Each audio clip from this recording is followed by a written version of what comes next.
Casque. Hello, bonjour à tous et à toutes. C'est encore votre frère et ami Karim Mustafa. Voilà un long moment que nous ne nous sommes pas rencontrés, que nous n'avons pas partagé un peu quelques temps d'échange sur les différentes actualités qui minent notre société. Et donc aujourd'hui, nous avons pris l'initiative comme ça de pouvoir partager un peu notre point de vue sur un thème, sur une thématique qui concerne beaucoup de jeunes aujourd'hui. Et donc, nous allons parler de l'amitié sous une nouvelle forme, ou du moins une amitié sans hypocrisie, une amitié sans ambiguïté, une amitié sans contrainte, une amitié sans faux fuyant, je dirais comme ça. Alors, j'ai deux informations à passer. La première, c'est concernant l'amitié, et la deuxième, c'est une invitation à une grande conférence qui aura lieu ce samedi, dont on parlera tout à l'heure. Alors, aujourd'hui, nous constatons de manière générale que beaucoup de personnes qui, dans leur tendre enfance, ont été proches à un certain moment donné de la vie, se dissocient par un certain rang social. Et ce rang social fragilise plus ou moins un peu les relations qui, par le passé, étaient tellement solides que rien ni personne n'aurait pu, détruire ou fragiliser. Mais ce nouveau rang social d'un ou de plusieurs personnes d'une amitié qui est tout aussi bousculé, par les aléas de la société, s'explique par deux faits. Premièrement, on rencontre des personnes qui disent qu'elles sont amies avec une autre personne, mais qui n'ont aucune information sur leur ami en question. C'est-à-dire, moi aujourd'hui, je suis ami avec un collègue qui s'appelle Kofi, et je ne sais rien de lui, et lui ne sait rien de moi. Moi, j'estime qu'on n'est pas des amis, on est plutôt des connaissances. Une connaissance, c'est quelqu'un avec qui on ne partage pas, des choses les plus importantes pour nous. Ce sont en réalité des choses superficielles, d'accord, qu'on estime que cette personne doit savoir. Donc, il est important qu'on essaie de recadrer un peu nos émotions par rapport aux relations qu'on a avec les uns et les autres. C'est-à-dire aujourd'hui, lorsque toi, mon ami qui m'écoute, ma soeur, mon frère qui m'écoute, tu rencontres des personnes dont tu ne sais rien de leur vie, il ne faut pas te dire en quelque sorte que ce sont de mauvaises personnes. C'est-à-dire être mis dans une certaine catégorie de personnes qui doivent avoir un certain nombre d'informations sur toi. C'est-à-dire, si moi aujourd'hui, je décide de partager mes problèmes avec mon collègue Kofi, c'est que j'estime qu'il a une certaine responsabilité de conserver certaines informations qui me concernent. Donc, je lui partage mes informations. Il peut connaître mon père, il peut connaître ma mère, il peut connaître mes frères et sœurs, et même là où j'habite. Ça s'appelle une catégorisation de l'amitié. Par contre, il y en a certaines personnes avec qui on collabore tout le temps, qui ne savent rien de nous, qui ne connaissent même pas nos parents, qui peuvent passer dans la rue, voir nos parents leur dépasser, parce qu'il n'y a pas cette confiance relationnelle qui existe entre nous. Alors aujourd'hui, ce que je voulais inviter mes frères et mes soeurs, c'est de vraiment prendre la résolution de recadrer en fait votre entourage. Ça va vous éviter d'être toujours en train de vous énerver, d'être toujours en train d'être jaloux, hypocrite avec vos frères et sœurs, vos amis, tout ça. Si quelqu'un aujourd'hui te dit, ou bien tu ne sais rien de quelqu'un, c'est-à-dire que tu ne sais pas où la personne habite, tu ne connais ni son père, ni sa mère, là où même où il travaille, considère que tu n'es pas son ami, tu es juste une connaissance. Et c'est cette même manière, c'est ce même revers de médaille que tu dois donner à cette personne. Ce n'est pas de la mauvaise foi, c'est plutôt l'estime ou la place que la personne t'a donnée que tu lui remets. C'est tout. C'est-à-dire aujourd'hui, tu ne dois pas t'en vouloir. Tu ne dois pas en vouloir à quelqu'un qui ne te partage pas ses secrets. C'est parce que tu fais partie d'une catégorie de personnes. Et c'est pour cela qu'on parle d'amitié à sens unique. Toi, tu peux penser que tu es ami avec une personne en lui partageant tes secrets, mais tu ne sais rien de cette personne. Il faut que tu te réveilles pour que tu saches que tu n'es pas son ami, tu es plutôt une connaissance. Et il faut que toi aussi, tu puisses retrouver tes amis, trouver ce que tu vas leur partager pour que toi aussi, en contrepartie, tu puisses leur partager certaines choses. Donc, c'est cette exhortation que je souhaiterais apporter aujourd'hui, c'est-à-dire, il faut que vous regardiez dans votre entourage. Qui sont les personnes qui ont des informations sur vous? Et ces personnes qui ont ces informations sur vous là, qu'est-ce que vous savez d'eux? Quand vous savez un peu d'eux, cela voudrait donc dire qu'il y a une certaine parité d'informations qui est partagée.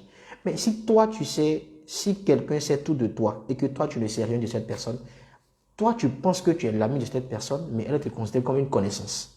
Donc ça, c'est un élément qu'il faut prendre en compte pour ne pas vraiment se mettre à détester, à s'énerver du fait que un ami donne un certain nombre de choses à une autre personne et un autre ami donne un certain nombre de choses à une autre personne. Dès l'instant où tu sais la place que tu occupes dans la vie de quelqu'un que tu considères comme ton ami, mais les relations vont aller tellement facilement. Mais si tu ne sais rien d'une personne, tu ne connais même pas son père, ni sa mère, ou ses frères et sœurs, peut-être qu'un jour tu vas passer quelque part, tu vas les dépasser, tu ne sauras rien. Qu'est-ce qui te dit que toi et cette personne vous êtes amis? Peut-être que toi, dans ton imagination, tu es l'ami de cette personne, mais en réalité, toi ne te considères pas comme un ami en fait.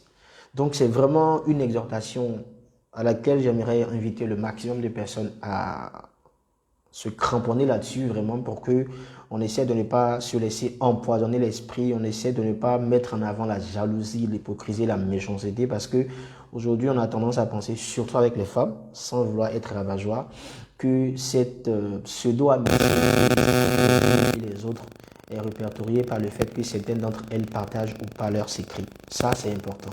C'est aussi valable pour les hommes. Si aujourd'hui, tu as quelqu'un avec qui tu partages toutes tes peines et toutes tes joies, je dirais comme ça, et que toi, tu ne sais rien de cette personne, je voudrais t'inviter à considérer que cette personne n'est pas ton ami, c'est plutôt une connaissance. Le moment où tu vas commencer à avoir des informations sur cette personne-là, tu pourras dire d'ores et déjà que voilà, j'ai un ami, c'est mon ami, je suis son ami aussi.